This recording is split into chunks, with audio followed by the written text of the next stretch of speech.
C'est un constat qui alarme. 90% des stocks mondiaux de poissons sont exploités, voire surexploités. La conséquence de pêche massive et sauvage sur tous les océans de la planète. Sachez qu'un poisson sur 5 est pêché illégalement. On arrive à voir presque la disparition d'espèces commerciales, tout simplement parce que les pays du Pacifique n'arrivent pas à prendre des mesures adaptées.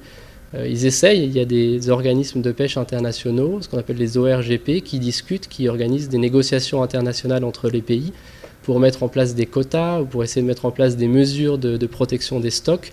Mais les enjeux économiques et les lobbies industriels sont tellement puissants que malheureusement ces mesures ne sont pas assez efficaces. La Polynésie française a su préserver ses ressources marines grâce à des stratégies respectueuses de l'environnement.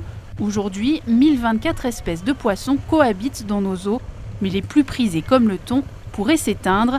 Le Fénois va devoir faire le choix d'ouvrir ou non son espace maritime aux pêcheurs internationaux et renforcer sa législation, car aujourd'hui, moins de 1% de nos eaux sont protégées juridiquement. On sait qu'il y a des pressions commerciales très fortes. Le stock de Polynésie est un des derniers stocks encore préservés au niveau de la planète.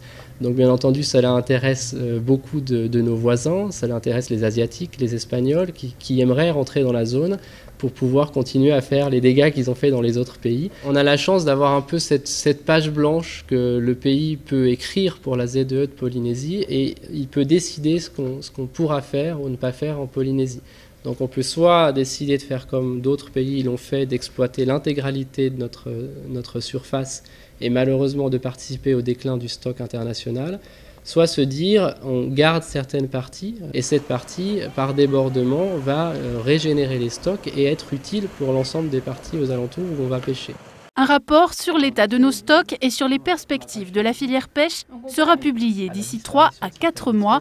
L'objectif de la Fondation Piu, mettre en place des aires marines protégées à grande échelle, notamment aux marquises et aux australes, et sensibiliser la population aux dangers de la surpêche.